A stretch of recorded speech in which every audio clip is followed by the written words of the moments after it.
Unlock that gate, Ruth. Those are my cattle.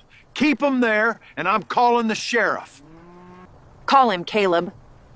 Then explain why you drove 72 cattle onto my hayfield before sunrise. Behind her, the herd crushed the winter hay she had spent months saving, while Caleb's truck waited outside the chained gate. Ruth had not locked the animals in to steal them. She had locked the gate so no one could claim they had wandered there by accident. Minutes earlier, Caleb had told the widow she should have accepted his offer while the field was still worth something. That threat made Ruth stop looking only at the ruined hay and start asking why he needed those exact 14 acres. By the time she found her late husband's complete agreement and Caleb's own messages, his story had already begun to collapse. Before we continue, let us know in the comments where you're watching from. We'd love to know how far this story has spread. Now our story begins. At 5:20 one morning, Ruth Hale was still in her kitchen when she heard the first lowing. At first, she thought one of her own cows had pushed through a fence. Then came the deeper sound of many animals moving together, hooves, men shouting, and a truck idling somewhere beyond the east field. Ruth pulled on her boots and stepped outside. The sky was still gray, mist hung low over the hayfield, and 72 cattle were moving through her open gate. They were not wandering or scattered. They were being driven. 2 ranch hands rode behind the herd, pushing them forward in a steady line. At the gate stood Caleb Mercer, and Ruth stopped 20 yards away. "Caleb." He turned. "What are you doing?" "Morning, Ruth. Why are your cattle on my field?" Caleb glanced toward the herd. "They'll be gone by noon." Ruth stared at him. "That wasn't my question." One of the ranch hands looked away. Caleb stepped closer. "Relax. They're just holding here a few hours. This is my winter hay. They won't eat enough to matter." Ruth looked past him. The cattle were already spreading. Heads dropped as hooves pressed into the damp ground. The final cutting was almost ready. Ruth had planned to mow and bale it within days, and after Daniel died 3 years earlier, every bale mattered more. There was no second income now and no one else to cover a bad season. The 14-acre field behind Caleb was supposed to help carry her animals through winter. "You need to move them," Ruth said. Caleb shook his head. "Not yet." That answer changed something. If the cattle had escaped, Caleb would have been trying to remove them. If there had been an emergency, he would have explained it. Instead, he stood in her gateway like he had planned the morning. Ruth looked toward the road. A Mercer Ranch stock trailer sat parked on the shoulder. Another pickup was farther down the fence line.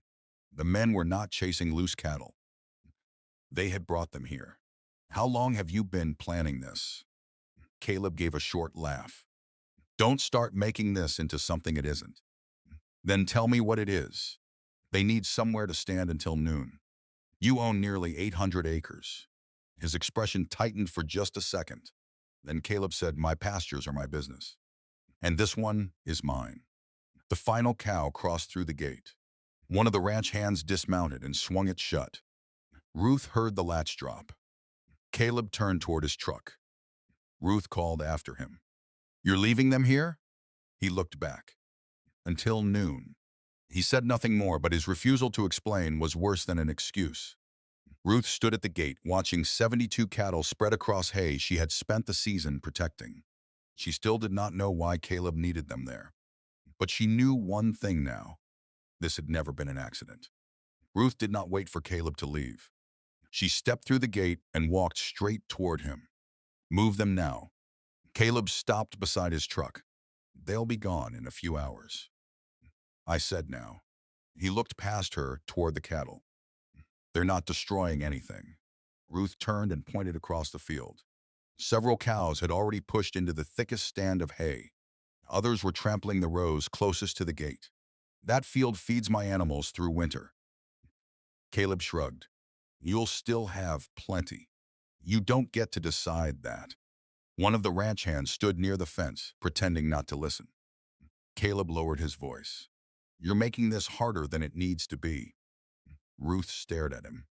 "You drove 72 cattle onto my property before sunrise, and I said they'll be gone by noon." "Why noon?"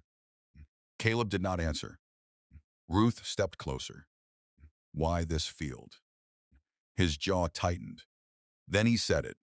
You should have taken my offer when the field was still worth something. Ruth froze. 2 months earlier, Caleb had offered to buy the 14 acres. Not the house, the barn, or the rest of the farm, but only the hayfield.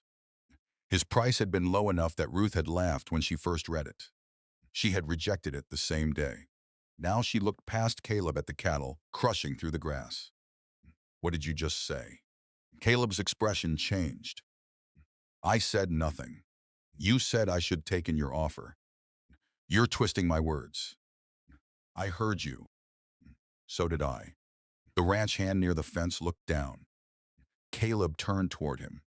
Get the truck ready. Ruth understood then that arguing would get her nowhere. She walked back toward the gate. Caleb followed. What are you doing? Ruth waited until the last ranch hand stepped outside the field. Then she swung the gate shut. The metal latch dropped. She wrapped the heavy chain through the bars. Caleb stared. Ruth. She pulled the lock from the post. Open that gate. No. His voice hardened. Those are my cattle. I know. You can't hold my herd. And you can't use my field whenever you feel like it. Caleb stepped toward her. Unlock it now. Ruth clicked the padlock shut. Call whoever you want. For the first time that morning, Caleb looked genuinely angry. Then he reached for his phone. Ruth stood on the other side of the gate, listening as he asked for the sheriff. She had no idea whether locking the cattle in would help her or hurt her. But she knew something Caleb did not. From that moment on, nobody could pretend the 72 cattle had simply wandered onto her land. Sheriff Tom Avery arrived 23 minutes later. By then, Caleb had called twice more. Ruth had not moved from the gate. Neither had the cattle. They were spread across the field now, heads down, trampling and eating through the last heavy growth before winter. Tom stepped out of his cruiser and looked from Ruth to Caleb. What happened? Caleb answered first. She locked my cattle in. Ruth folded her arms. He drove them in. Tom looked through the gate. How many? 72, Caleb said. Tom turned to Ruth. You count them? I watched everyone come through. Caleb gave a dry laugh. She's holding livestock that doesn't belong to her. I'm not keeping them. You chained the gate, so nobody could pretend they wandered in by accident. Tom held up one hand. Both of you stop. He walked the fence line and found no broken wires, damaged posts, or place where 72 cattle had pushed through. At the entrance, hoofprints packed the dirt in a single direction. They led straight through the gate. Tom photographed them. Then he photographed the crushed hay. Ruth felt some of the tension leave her shoulders. The scene supported what she had said, but Tom still did not tell Caleb he was trespassing. Instead, he asked, why were they here? Caleb reached into his truck. Because I have access. Ruth stared at him. Caleb returned holding a clear plastic folder. Inside was a photocopied agreement. He handed it to Tom. Ruth stepped closer. She recognized the name before she saw the signature. Daniel Hale, her husband. Tom read silently. Then his expression changed. What is that? Ruth asked. Caleb answered. An agreement Daniel signed. For what? Livestock access across this parcel. Ruth took the copy when Tom offered it. The signature looked painfully real, from Daniel's long H to the uneven line beneath his name. Ruth had seen it on checks, feed orders, tax forms. Her stomach tightened. Caleb pointed to a paragraph near the top. Livestock access. Hale parcel. Ruth read it again, then once more. You never mentioned this. I didn't need to. Tom stepped between them. I can't determine the scope of a private agreement from a photocopy at a gate. Caleb frowned. It's signed. I can see that. So tell her to open it. I'm documenting the scene first. Tom looked at Ruth. If there are additional terms, limits, dates, or attachments tied to this agreement, those matter too. That stopped Caleb for half a second. Ruth noticed. Tom continued photographing the herd. Caleb leaned toward her. Daniel understood how neighbors work together. Ruth met his eyes. Daniel also read everything before he signed it. Caleb's face tightened, and for the first time, Ruth stopped wondering whether the signature was real. She started wondering what else had come with it. Tom finished photographing the field before he said anything else. He counted the cattle twice, 72. Then he documented the gait, the hoofprints, and the areas where the hay had already been crushed flat. Caleb stood beside his truck with the agreement folded under one arm. He looked calmer now, too calm, and Ruth hated that. "Open the gate," Caleb said. Tom looked at Ruth. "I've got what I need from the scene." Ruth tightened her grip on the chain. "And if that paper is being used wrong, that's something you can challenge. After his cattle finish eating my winter feed." Tom glanced at the field. "The animals need to come out." Ruth knew he was right. Keeping them trapped any longer could turn Caleb's trespass into an argument about what she had done afterward. She unlocked the padlock. Caleb smiled. It lasted less than a second, but Ruth saw it. The ranch hands began moving the cattle toward the gate. As the first animals passed, Ruth took out her phone and recorded everything: the time, the condition of the field, the truck plates, and the faces around the gate. Caleb noticed. "You really think you need all that?" "Yes. For cattle crossing land Daniel already gave me access to?" Ruth stared at him. "Daniel gave you something. I don't know yet what." That wiped away the smile. The herd took nearly 20 minutes to clear the field. When the last cow passed through, Ruth stepped inside to inspect the damage. That was when she saw the first black plastic tub, a mineral feeder sitting nearly 50 yards from the gate. Mercer Ranch was stamped across the side. Ruth stopped. Then she saw another one farther east. "Tom." The sheriff walked over. Ruth pointed. "Were those here before?" "No." She knew because she had worked the field the evening before. Tom photographed both tubs. Caleb saw what they were doing and came back through the gate. "What now?" Ruth pointed. "You tell me."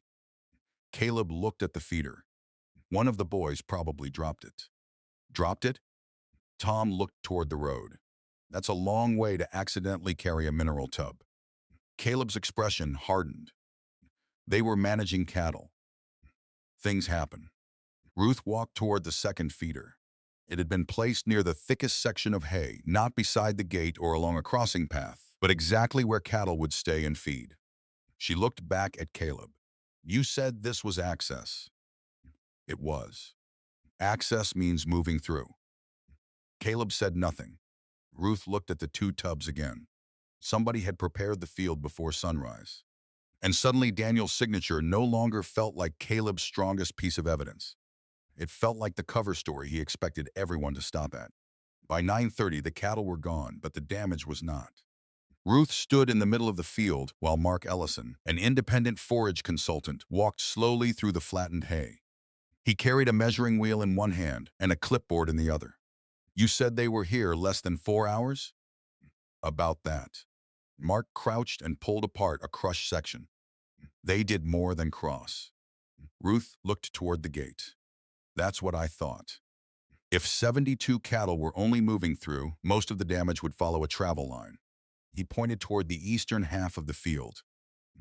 But here they spread out. The hay there had been grazed lower. The soil was packed harder. And both black mineral tubs sat inside that same area. Mark walked to the nearest one. "These matter? Why?" "Because you don't put mineral tubs 50 yards inside someone's hayfield if the herd is only passing through." Ruth looked at him. "You put them where you expect cattle to stop." "Exactly." That sentence changed the shape of the morning. Caleb had spent hours calling the field an access route, but somebody had prepared it like temporary holding ground. Mark photographed the damage and marked several sections for a formal forage loss estimate. Before assigning any value to the loss, he separated the field into damaged and undamaged sections. The photographs from Tom and the recordings on Ruth's phone gave him a reliable sequence from Tom's arrival through the herd's removal. He compared the standing hay near the far fence with the grazed and trampled areas around the mineral tubs, then noted where wet soil had been compacted by repeated hoof traffic. Ruth appreciated his caution. He did not assume every bent stalk was permanently lost, and he did not count damage he could not support. If Caleb challenged the estimate later, every figure would have to lead back to something visible, measured, or documented. Ruth called Caleb. He answered on the fourth ring. "What now?" The mineral tubs. What about them?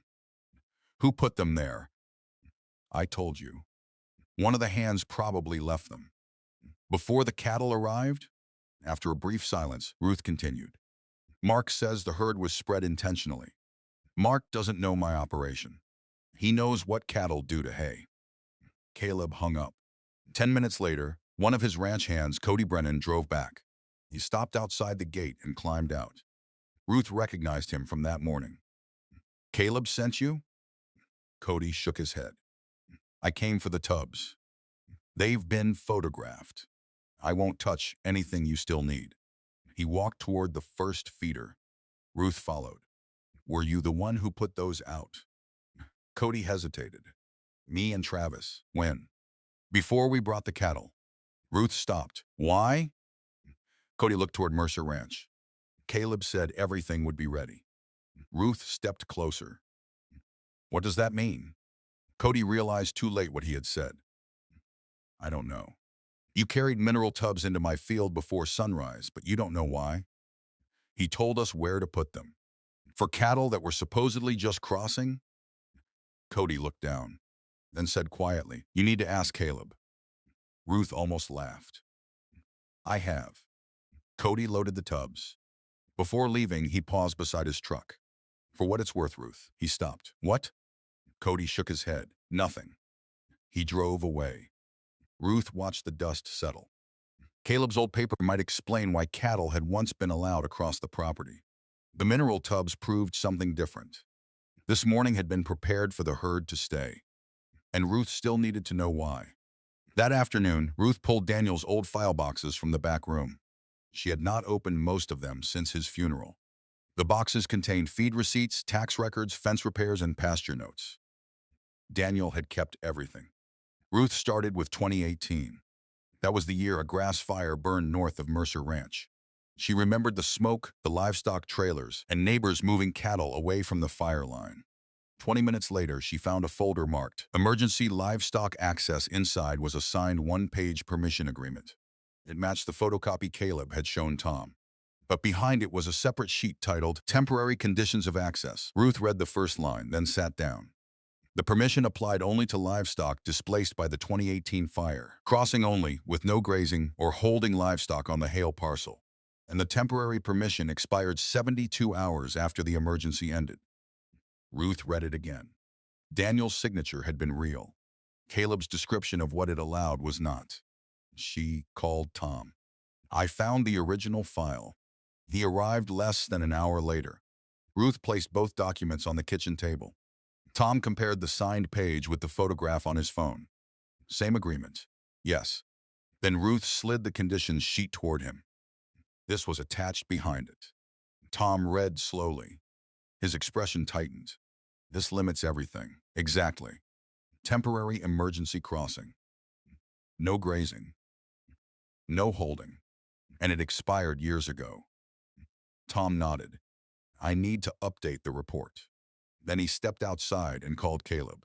Ruth could hear only Tom's side. I need the complete 2018 access file, he said. After a pause, he added not just the signed page. I need any conditions or attachments that went with it. When Tom returned, Ruth's phone buzzed. A call from Caleb appeared on the screen, but she did not answer. A text appeared instead. You found Daniel's old file? Now the timing made sense. Tom had just asked Caleb for the missing conditions. Ruth typed one sentence. Why didn't you show him all of it? Caleb did not answer. 5 minutes later, another message appeared. This doesn't need to become ugly. I'll cover some hay. Ruth stared at the screen. He had moved from confidence to payment without explaining the missing conditions. She typed, Why my field? This time Caleb answered quickly. Because it was convenient. Ruth looked toward the 14 acres beyond the kitchen window. Convenient. Caleb had hundreds of acres, holding pens, leased ground, and more pasture than Ruth could see from her porch. Yet before sunrise, his men had placed mineral tubs inside her field and driven 72 cattle straight toward them. Daniel's old file had finally answered one question. Caleb had no continuing right to use the land, but it left the larger one untouched. Why was Ruth's field important enough for him to risk using anyway? Ruth did not sleep much that night. Caleb's answer kept circling back. Because it was convenient. It was not. By 7 the next morning, Ruth had every letter Caleb had sent about the 14-acre field spread across her kitchen table. There were 3 offers at 3 different prices, all for the same parcel. None included the barn, the house, or the rest of her farm. Caleb wanted only that field. Ruth called Mason Reed, a local land broker who had handled several agricultural sales in the county. I need to ask you something. Go ahead. Why would someone want 14 acres in the middle of another person's farm? Mason was quiet for a moment. Depends where it sits. Ruth gave him the parcel number. She heard typing. Then another pause. Well, what? Your field separates 2 pieces of Mercer land. Ruth stood up. What do you mean? Caleb owns the larger tract north of you and another parcel southeast. Your 14 acres sit between them. Ruth walked to the window. From the house, it had never looked important, just hay, fencing, and a low rise near the east edge. What happens if he owns mine too? He gets a continuous block. For what? Mason checked again. There was a preliminary irrigation filing this summer. Looks like he's trying to extend water lines and build new handling pens. Ruth's grip tightened on the phone. If he doesn't get my field, he can still do it. But it costs more. He'd have to route around you. There it was, not convenience, but leverage. Ruth pulled Caleb's first offer from the stack. Then she placed the second and third beside it. Each had arrived after Ruth refused the one before it. The final letter had come only 11 days earlier. At the bottom, Caleb had written by hand, "This is the best offer you're going to get." Ruth stared at the sentence. Then she remembered what he had said while 72 cattle spread across her hay. You should have taken my offer when the field was still worth something. Her phone rang. It was Cody, and Ruth answered. Hello? His voice was low. Did Caleb tell you I ordered those cattle in? No. He's telling people the crew misunderstood where to hold them. Ruth went still. Did you? No. Then why are you calling me? Cody exhaled. Because I'm not losing my job over something he told us to do. Ruth looked at the papers covering her table. Do you have proof? Cody paused, then said, I still have the messages. Ruth sat down slowly. What messages? The ones he sent before we brought the herd over. For the first time since the cattle entered her field, Ruth felt the story shift again. Caleb had spent 2 days explaining what happened. Now one of his own employees was about to show her what Caleb had actually ordered. Cody arrived just after 8 the following morning. He parked at the edge of Ruth's driveway and stayed inside the truck for nearly a minute before getting out. Ruth met him near the porch. You said you had messages. Cody nodded. He unlocked his phone. There are 2 that matter. The first had been sent at 4:47 2 mornings earlier, before the cattle ever reached Ruth's gate. Put the 72 on the hay field. Keep them there until noon. Ruth read it twice. Caleb sent this. You can see the number. She could see that it was his. Cody scrolled lower. The second message had come 9 minutes later. Keep them there. She needs to understand what holding on to that strip is costing her. Ruth stared at the screen. It was not exactly a confession. Caleb had not written that he wanted the hay destroyed. He had not told Cody to damage the field. But paired with the mineral tubs, the purchase offers, and the fact that Caleb had chosen this exact 14 acres, the meaning was difficult to ignore. What did you think he meant? Ruth asked. Cody looked toward the field. I thought he wanted pressure on you. What kind of pressure? He never said. Ruth did not let him off easily. You still brought 72 cattle here. I know. And put out the tubs, yes. Cody rubbed the back of his neck. I'm not saying I should have done it. Then why show me this now? His face tightened. Because Caleb's telling people we misunderstood the order. Ruth went still. He blamed you? He says we were supposed to hold the herd near the east lane. Ruth pointed at the phone. That's not what this says. No. Cody took a breath. I'm not losing my job over a lie he created after the fact. Ruth asked him to send the entire message thread, not just screenshots. Why the whole thing? So nobody says anything was cropped or taken out of context. That mattered. At Ruth's request, Cody opened the conversation from Caleb's contact page and scrolled from the messages sent before dawn through the ones that followed. The dates, times, and earlier ranch discussions remained visible. Ruth recorded the screen while Cody forwarded the complete thread, preserving more than the 2 lines that appeared most damaging.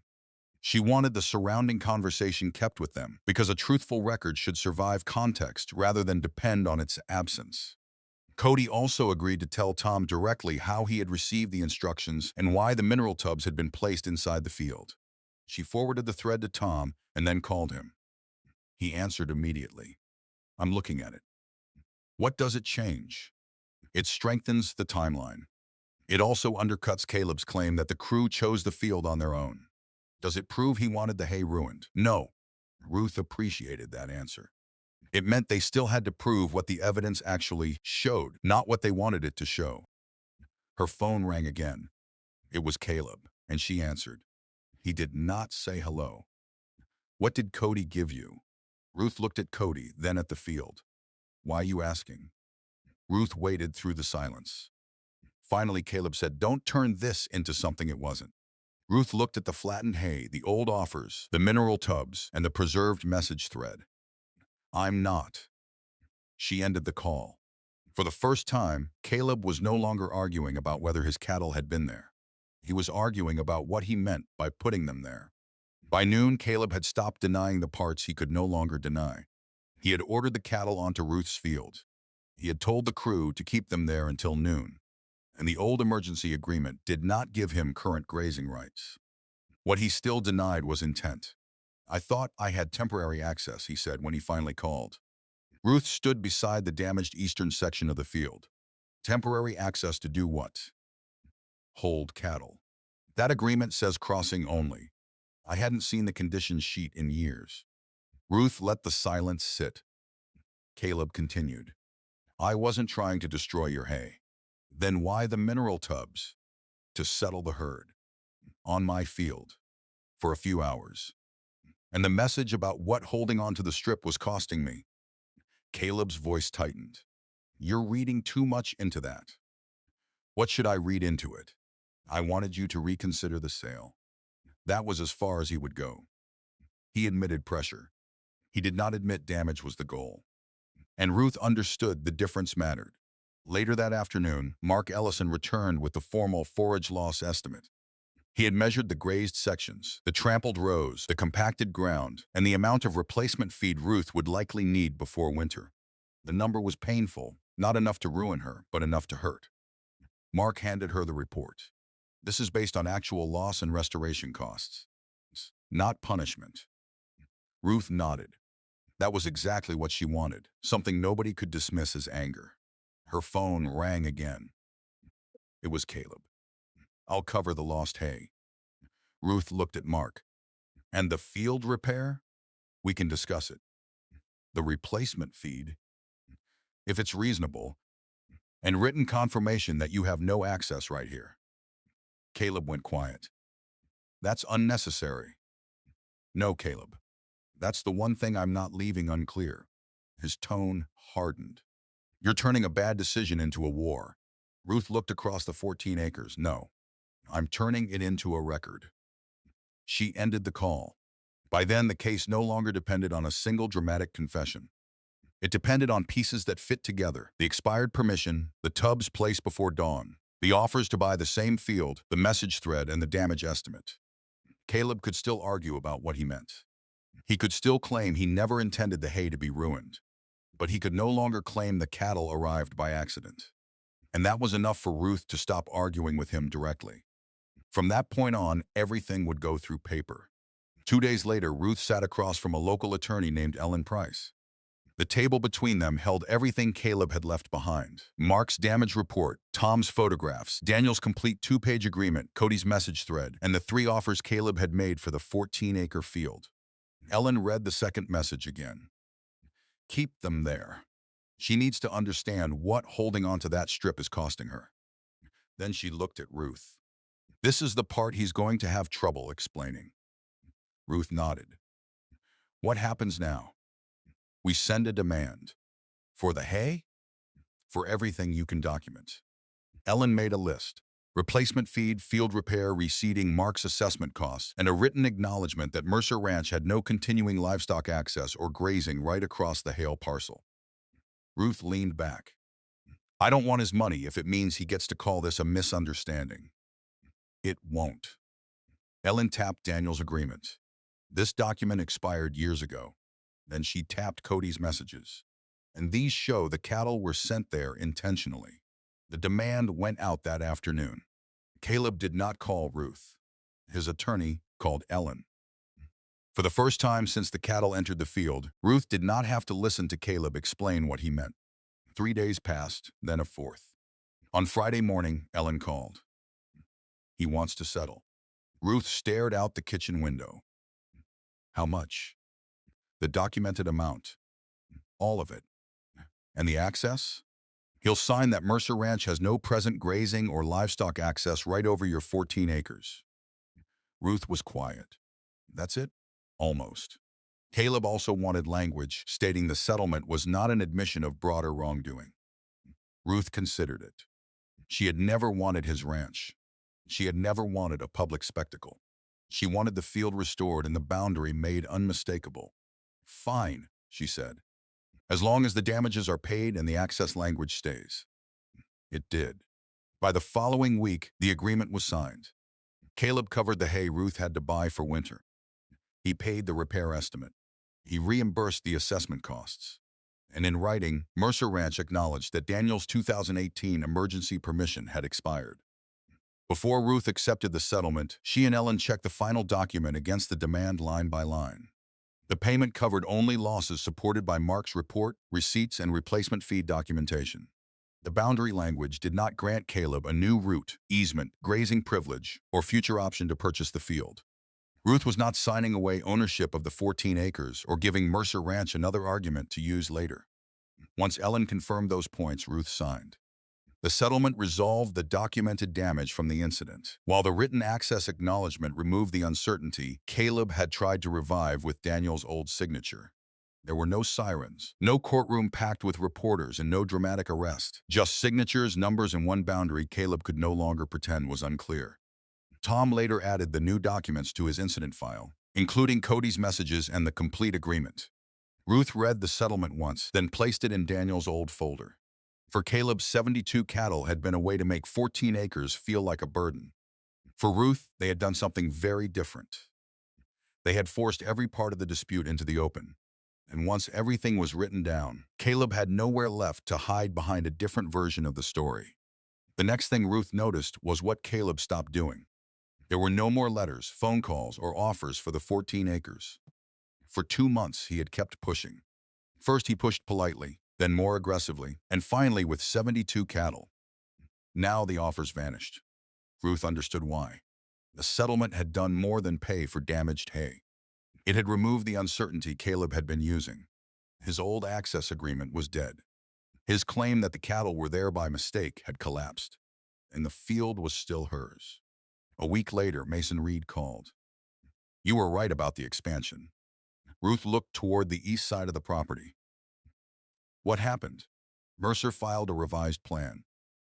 For the irrigation line? And the handling pens. Ruth waited. He's routing around you. That meant more pipe, fencing, grading, and money. Caleb could still build what he wanted. He simply could not build it as cheaply as he had hoped. Ruth felt something close to relief, not because Caleb was spending more, but because, for the first time, his plan had adjusted to her property instead of expecting her property to adjust to him. The replacement hay arrived that afternoon. A truck stacked with square bales backed into Ruth's barn. Ellen's office had already confirmed the payment. Mark's repair estimate was covered. The damaged sections of the field would be reseeded before spring. Nothing had become magically easy. Ruth still had winter bills, equipment that needed repair, and mornings when Daniel's empty chair felt too visible. But the 14 acres no longer looked damaged to her. They looked defended. A few days later, someone at the feed store asked why she had not sold. You could have taken his money and been done with it. Ruth smiled. That's what he thought. The woman frowned. What do you mean? He thought if keeping the field became painful enough, I'd stop seeing it as mine and start seeing it as a problem. Ruth loaded a bag of feed into her truck. It didn't work.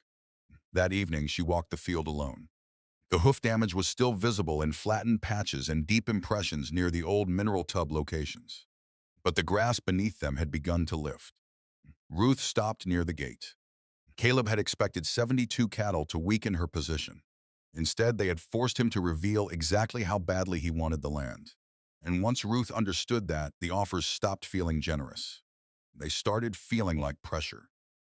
Now that pressure was gone. The field remained scarred, but for the first time in months, it was quiet. By early spring, the field had started to recover. The flattened hay was gone. New green pushed through the reseeded patches. The deepest hoof marks had softened after weeks of rain. Ruth walked the fence line one cold morning with a new chain in one hand and a heavier padlock in the other. The old lock still worked. She replaced it anyway, not because she expected Caleb to come back. He had not crossed onto her property since the settlement. Mercer Ranch had rerouted its expansion.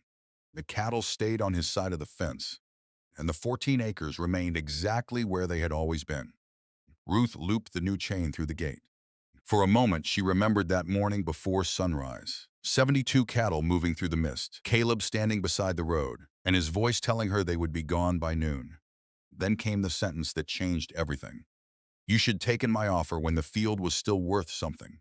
At the time, Ruth had thought he was only being cruel. Now she understood what he had meant. Caleb needed her to believe the field was becoming a burden, too expensive to protect, too damaged to keep, and too difficult for a widow to manage alone. If he could make her feel that way for long enough, maybe his next offer would look less like pressure and more like relief.